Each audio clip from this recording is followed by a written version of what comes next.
আপনারা দেখতে পাচ্ছেন যে আনেহলার যে ঘটনাটি মাওলানা মোবারক হোসেনের উপরে যে অতর্কিত হামলাটা হয়েছে এবং সেই হামলার সাথে কিন্তু আরও দুইজন ব্যক্তি কিন্তু মুমূর্ষু অবস্থায় আছে এবং গুরুতর আহত হয়েছে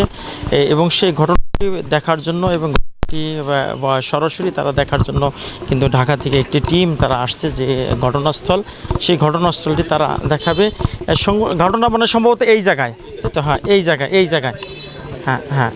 এই জায়গায় ঘটনাটি আপনারা দেখছেন যে আমি গতকালকেও বলছিলাম যে ঘটনাটি এই জায়গায় হয়েছে। একটু বর্ণনা দেন আপনি ঘটনাটি আসলে কিভাবে, ওনাদেরকে একটু বর্ণনা দেন, আপনারা বর্ণনা দেন, আপনি একটু পরিচয় দেন যে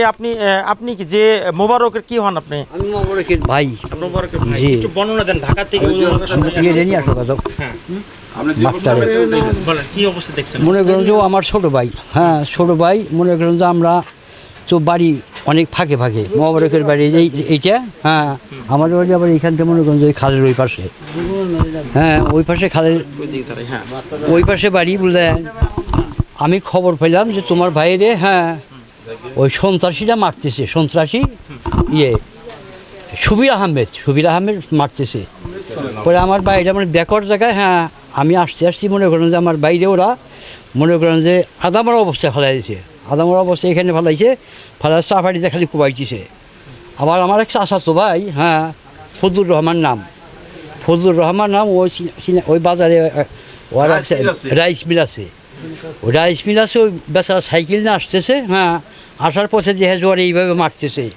পরে সাইকেলটা ওইখানে রাখার পরপরই মনে করেন যে এই সময় বিশেষ 3-4টা কোপ দিছে, পার অর্ধেক নামে আছে এই সাইডে একটু রকম খালি বাইজা রয়েছে, আর ডাইন সাইডে মনে হয় 3-4টা কোপ দিছে। কোপ দিয়ে বাড়ি এখানে পড়ে গেছে মনে করেন মাইর খেয়া মনে করেন যে লুঙ্গির ভিতরে পেশাব পাই গেল, ছবি করে হালাইছে। অস্বাভাবিক না, মানুষ এইভাবে করে না বুঝলে। পরে মনে করেন যে ও সিগারেট দিলে মানে একটা লোক এখানে আশেপাশে লোক আছে, একটা লোক আসে নাই বুঝলেন, আসে নাই। পরে মনে করেন যে এইখানে একটা শিক্ষক আছে মনিরুজ্জামান, মেজর মহাজান কলেজে শিক্ষকতা করে, ওই যে মামুদনগর, ওই ছেলেটাই আসছে যেখানে গাড়িতে উঠে মনে করেন যে এইখান থেকে নিয়ে যাবো হাসপাতালে, নিচে দিব না তুই কেন নিলি? ওই যে মনির নেওয়ার পরে মনে করেন যে মনিরেও কুবাইছে ওই সন্ত্রাসী বুঝলেন, ওরেও কোবাইছে। আমার ছোটো ভাইয়ের বউ ওই গাড়িতে ছিল, ওরেও কোপ দিছে, মাথাটা একবারে এখানে যে 2 আঙ্গুলি করে হালাইছে, কোবাইছে মানে জখম করছে। তারপরে গাড়ি গ্লাস টেলাস ভেঙে সব করছে। কেন তোরা হাসপাতালে নিয়ে আসবে? নিচে দিব না। পরে যাওয়ার পরে মনে করেন ওরা ওখানে এক পর্যায়ে এখানে মারলো, আবার ওখানে এক পর্যায়ে মারছে, রাস্তায় গাড়ি আটক করে মনে করেন মারছে। মনে করেন যে আমার ঢাকা থেকে ওনারা আসছে সবচেয়ে ভালো হয়েছে শোনার জন্য বলেন যে আসলে এই আক্রমণটা কেন, মানে কেন একটা জমি কিনছে, মানে একটা জমি নিয়ে ওই জমিটা কালকে দেখেই গেলেন আপনি, ওই জমিটা নিয়ে মনে করেন জমিটা আমার ওই মোবারক কিনে নাই, আমার অন্য এক ভাতিজা কিনছে, কেনার পরেও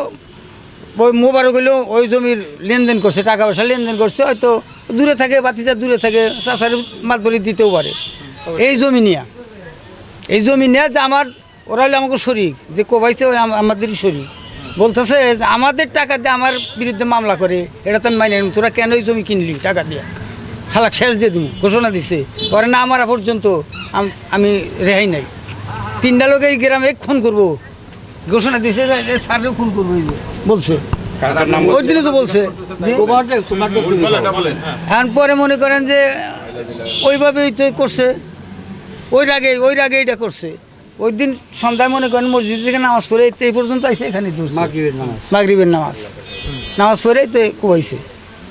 তারপরে কোথায়, তারপর আরো কোন জায়গায় না, তারপরে এখান থেকে কোবানোর পরে ওই যে ওই বড় ভাই তো বললো, ওইভাবে মনে করেন উড়াইছে, ওই চাচাতো ভাই ফজলু আর করে উঠাইয়া ওর করছে, উঠাই নিব। আর মনির মাস্টার উঠায় ওর গাড়িতে নিয়ে গেছে সিএনজি, তো ওই পর্যন্ত নেওয়ার পরে এখান থেকে আবার ফেরত দৌড়াইছে ওই দাউনিয়া, মানে চাপাতি না দৌড়ায় ওখানে যাবার মারছে। ওখানে তখন ওয়াইফের বউ আসছিল সাথে, যে স্বামী ওই যে মনির মাস্টার একাই আর ওই যে ওয়াইফ যে কোবাইছে উনি কি এটা ছিল হ্যাঁ উনি একাই এনে মাইরে আবার উনি গেছে আবার এই যে এনে খলিফা ছিল উনি সহযোগিতা করে ওকে সাথে যাইব হাসপাতালে নিয়ে যাবো খুনির সহযোগিতা উনি একাই ছিল না না খুনি একাই ছিল উনি একাই খুনি একাই ওর পিছার কেন মানে ওর সাথে কোনো লোক আমরা দেখতে পাইনি বর্তমানে তো কেউ আপনাদেরকে বাধা প্রদান করতেছে না বা ওর পিছনে শেল্টার দিতেছে এরকম তো আর কেউ নাই আর থাকলে দূরে আমার কাছে নাই আপনাদের জানা মতো এরকম কেউ আছে যে নাই মামলা আপনারা যে করছেন এই মামলা বা বিঘাত ঘটানোর জন্য অথবা এই মামলাকে যেন তাৎপর্যত ওই কর্তব্য কাজগুলো যেন না করতে পারে এরকম বাধা প্রদান বা হুমকি হুমকি এরকম কেউ কিছু বলতেছে না, আপনাদের এখন বর্তমানে কিছু বলতেছে না এখন বর্তমানে কিছু বলতেছে না তো নাই এটা নাই কেউ আপনাদের মনে কি এরকম আছে কেউ যে না তাদের কারণে হয়তো বা বাধা প্রদান হতে পারে এরকম তো কোনো না, সন্দেহ বর্তমানে নাই বর্তমানে নাই আচ্ছা ইনশাআল্লাহ। আচ্ছা ঠিক আছে বর্তমানে নাই কিন্তু এলাকায় আছেন এলাকার বাহিরে এখন তো দারোগা সবাই ছিল খুঁজলো কিন্তু নাই, পাই নাই বাড়ি ঘর উনি এলাকা থেকে পলাইতে জি, জি। সব বাপ মা ভাই ব্রাদার যা ছিল বাড়ির সব বেশি দারোগা আইছিল সকালে এসে তদন্ত করে ধরতে পারে না গেছে। জি জি তাতে এই ঘটনায় তো ইমাম সাহেবের তো কোনো দোষ ছিল না যেটুকু বর্ণনা এইটুকু ও দোষ হলো যে জমিদার মাতবাড়ি করলো কেন লেনদেনের মধ্যে ছিল কেন? মানে আমাদের টাকা দিয়ে আমাদের টাকা দিয়ে ও মামলা করতেছে মানে জমি কিনতেছে আমরা আমার বাতিজা কিনতেছে মানে এই টাকা দিয়ে জমি আর মামলা যিনি করছে আসামি ওনার মানে এখানে কি এই ক্ষেত্রে আসামি মানে যিনি আসামি যিনি কোবাইছে ওর এখানে সমস্যা কোথায় ওর সমস্যা হলে আবার ওরা ওই জমি আর কিছু অংশ ওরা নিচ্ছে কিনা আসামি নিছে আসামি নিচ্ছে বাকি অংশও তারা নিবে না মনে করেন আপনারা তিনটা ভাই আছেন জমির মালিক এক ভাইয়ের অংশ ওই সন্ত্রাসী নিচ্ছে আর দুই ভাইয়ের অংশ আমার ওই ভাই নিচ্ছে ভাই নিচ্ছে। জি এ নিল কেন? এ নিল কেন এটাই দেখো। আমার টাকা দেয়া ও মামলা করলো কেন এইটা হলো এর দোষ সম্পূর্ণ সে নেবে আসামি নেবে সম্পূর্ণ ওটা বলে নাই নিব কিনা না নিব আসামি নিব এবং এটা যেদিনকার যে ঘটনাটি ঘটছে ওই দিনকার ঘটনায় ইমাম সাহেব কোথা থেকে আসছিলেন ওটা মসজিদের থেকে নামাজ পড়ে মাগরিবের টাইম মাগরিব উনি তো ইমাম সাহেব জামাতে পইরা এই পর্যন্ত আইছে ওই তো স্যারেও আসিল এরা সবাই আসিল কিন্তু স্যার একটু পিছিয়ে আসিল ইমাম সাহেব যেমন কোনো কাজের দরকার আবার ইতেও করে ডাক্তারি করে পশু ডাক্তার হয়তো কোনো রুগীকে ডাক দিছে উনি একটু আগে বাড়ে আইছে মানে উনি কি বুঝতে পারে নাই যে ওনাকে আজকে আঘাত করবে এরকম কিন্তু symptom না না তা বলে নাই খালি বলছে যে তুই আমার বলছে ভদ্রভাবেই বলছে কয় ভাই আমার জমিটার মীমাংসা করে দাও তো ইমাম সাহেব বলছে যে জমি আমি মীমাংসা করবো জমি তো আমার না জমি যাদের তাদের হাতে বসে মীমাংসা করবা আমার তো এনে কোনো হাত নাই এই কয়ে মনে করেন যে আরম্ভ করে দিচ্ছে হ্যাঁ এইটুকু কয়েই আরম্ভ আপনারা দেখতে পাচ্ছেন যে এখানে কিন্তু বাংলাদেশ ইমাম খতিব ফাউন্ডেশনের যে কর্মকর্তারা এবং তারা কিন্তু ঘটনাস্থল